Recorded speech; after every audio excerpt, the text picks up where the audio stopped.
Come to Dominica, check this Andreoli hotel and have a good time. A great time in sunshine, sunshine. Come to Dominica, check out Foodini and the crewman to eat some lobster. Some lobster, yay, sunshine. This is the third installment of the Foodini Dominica edition, and it's much more about Jenn and the food that she prepares at Andreoli for the guests that come here. This is Jenn's restaurant, and she's going to tell us a little bit about her background as a chef. I've been cooking since I was maybe 19, and living in Toronto, worked in many great restaurants, and happily opened my own in 1995, and it's still running today. My sous chef is now the chef, and our good friend Jules is running the Universal Grill at DuPont and Shaw in Toronto. I first moved to Dominica in 1978 with my parents, and over the last 36 years have been here on and off. And I'm now running the Andreoli Inn, and cooking and gardening, and I'm loving every minute of it. Okay, so today we're preparing a really colorful and delicious meal. I did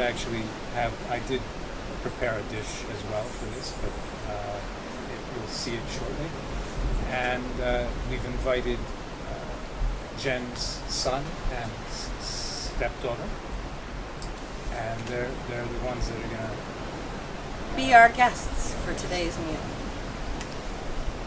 This is going to be my contribution to Jenn's meal. I'm going to be making Italian style gnocchi using cush-cush, which is, interestingly enough, is a yam that is local to this area, and originally probably from South America, and it was quite likely brought to the islands by the Arawak Indians 1,000 years ago.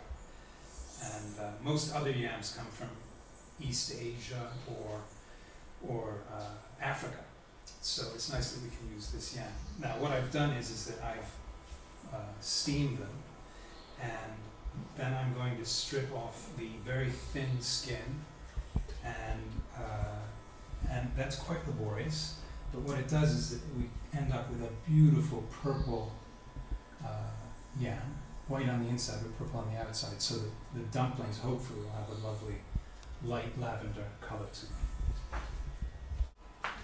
So I'm just preparing this as you would a potato. In fact, it has a consistency quite like potato. And then look at that spectacular color. We're just going to add some flour to the mix and knead it up on the table. Okay, basically I'm just kneading this like you would bread. And that feels just right. That's a perfect consistency for gnocchi.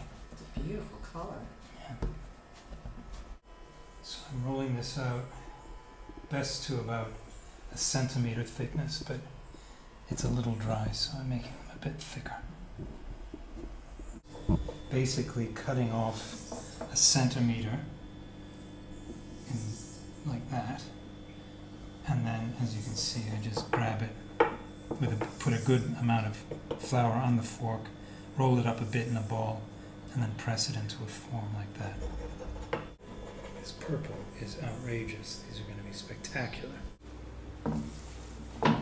The gnocchi with butter and sage and grated Parmesan cheese. We're going to do it in 3 batches, and then layer the bowl with each batch as it comes out. Not sort of sticky. Okay, here we go.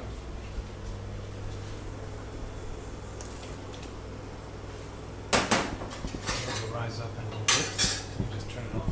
First layer, which I drizzled with butter and a bit of Parmesan cheese. What a color! Okay, the dumplings are now rising. It takes maybe 2 minutes, 3 minutes. Once they've come to the surface, they're cooked. Just pluck them out and pop them onto that first layer.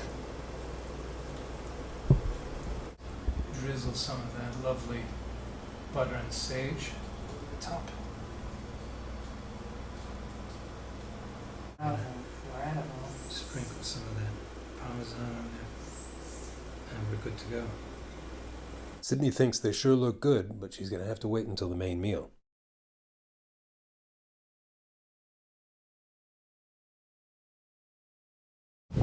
When we got to the local fishery at Font Saint-Jean, the catch was just coming in.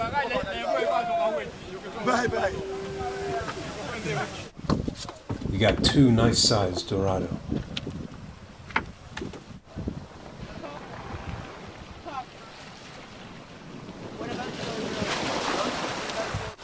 They were clean and scaled.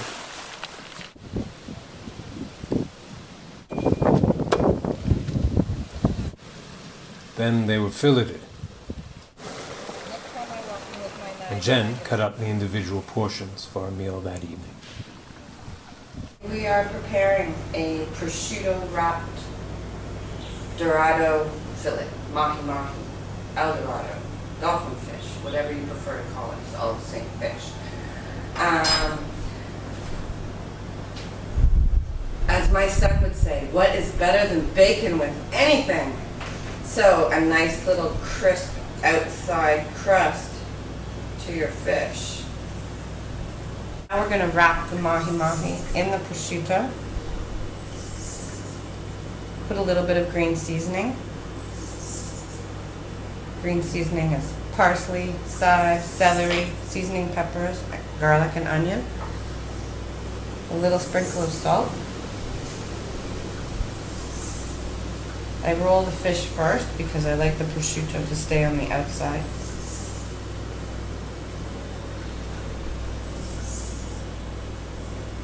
Years ago, it was very difficult to find interesting imported products like prosciutto in Dominica. And in the last 15 to 20 years, our grocery store shelves have filled up. And when I first found prosciutto, I got very excited. What better than to take a piece of fresh fish and nestle it inside a thinly sliced piece of prosciutto. Yum. And now we're making our sauce for our prosciutto wrapped Dorado. And it's my take on a chimichurri. I don't have oregano and a lot of other herbs available to me at this moment, so I use what I do have. I don't have cilantro. It's very hard for me to grow it. I find the aphids get it before I do, so I'm using shadow benny, which grows wild. Some fresh mint, a little bit of Thai basil, not too much, some parsley, a local herb which is sort of like a large leaf thyme. It's quite strong, so we won't use too much of this either. And just for a nice little green color, I have a sweet potato green. Just greens from a sweet potato vine. We're going to chop it all up and blend it with some garlic, olive oil, and lime zest. And we'll just give it a light chop so the hand blender doesn't have to do all the work.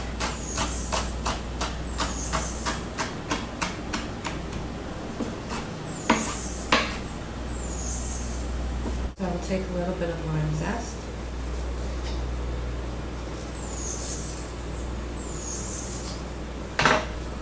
No juice though. I don't want the herbs to turn brown.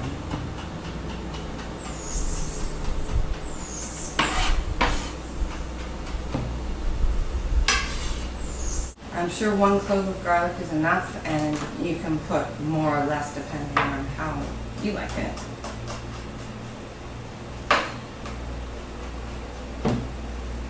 Once again, you don't have to chop it all up because the hand blender will take care of the rest.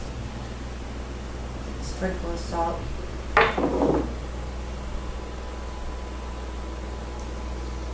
Olive oil.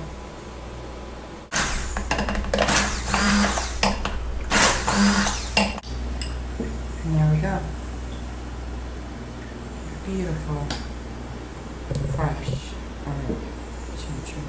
And we thought with the purple gnocchi made with the cush-cush, it'd be great to serve with pink pepper. We are doing this for the kids today because the guests won't eat until late tonight. So I don't know how much pepper I'll actually put for the kids. But it certainly looks beautiful. Okay, a little dash of olive oil in a hot pan. Not too much. We want to color the prosciutto. Once you can hear a nice sizzle. And we're just going to roll it over. Imagine it's a triangle and it has 3 sides. That's usually how I do it. Just to make sure that it sticks together, I started on the seam side down. We'll put the whole pan in the oven at about 375 for no more than 5 minutes.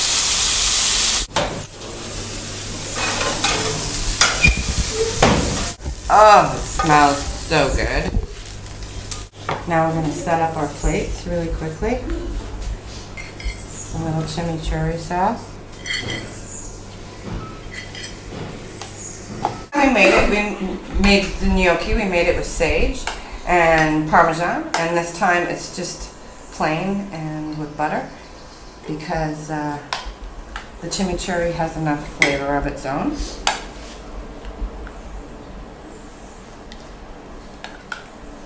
The purple and the green look great together.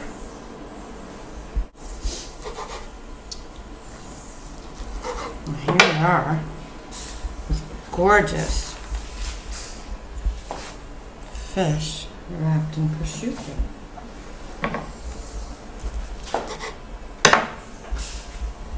There we go. And a little pink peppercorn.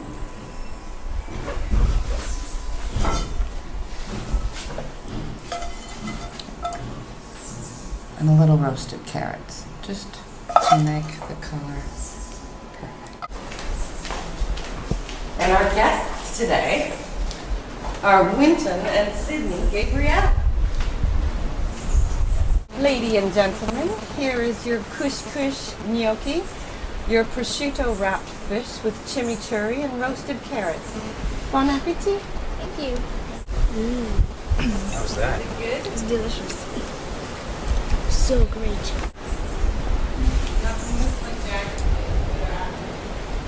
The fish has so much flavor.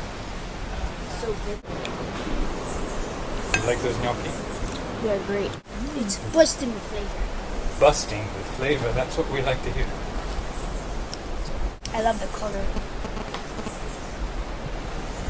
I love the different types of tastes. Leftovers for the cooks in the kitchen. Wow. This is the dessert for today's meal, and using local cacao or cacao, which is hand rolled chocolate, I'm going to make a faux mousse.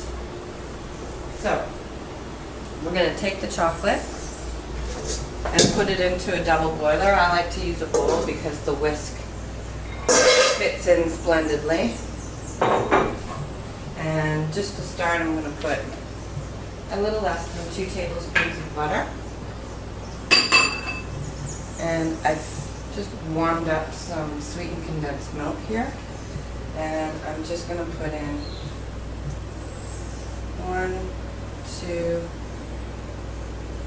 3 tablespoons for now. This is not a sweet mousse. This is an adult dessert because we add lots of rum to it. And for now, we just let it melt in the double boiler.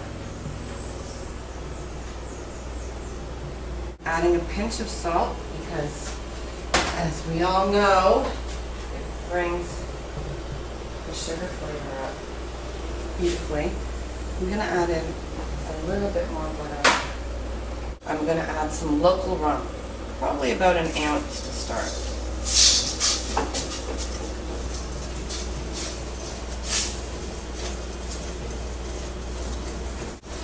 Now it is unrefined chocolate, so you will have little granules in it.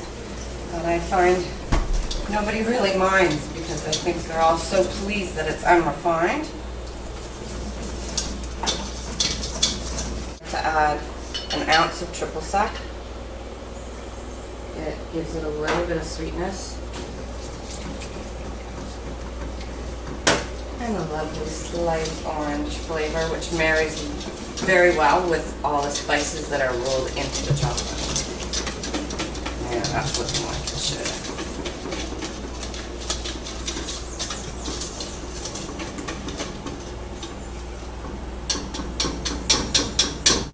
I was in the mood to make a mousse, and I had cream cheese handy, and I used it, and it works just fine. So this is the faux mousse. We're putting the hot mixture. And that's the origin of the dessert, is you're just deciding to use cream cheese instead of cream. Yeah. So we're putting our warm mixture, booze, butter, chocolate, and sweet milk. And now we're adding the next 4 ounces.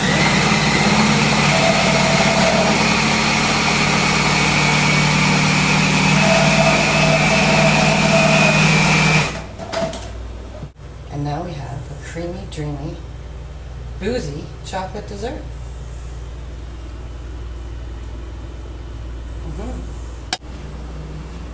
A half full cup is more than enough of this rich dessert. And I like to serve it in espresso cups because it sort of looks like coffee at the end of the day.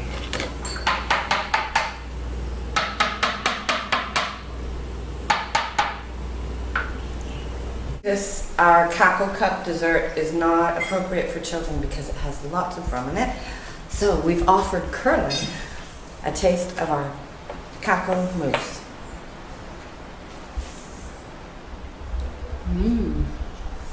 Tastes really good.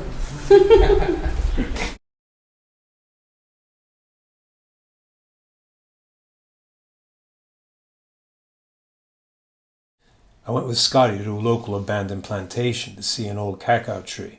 The seeds are fermented and then roasted in an iron basin that nowadays is used to water cattle.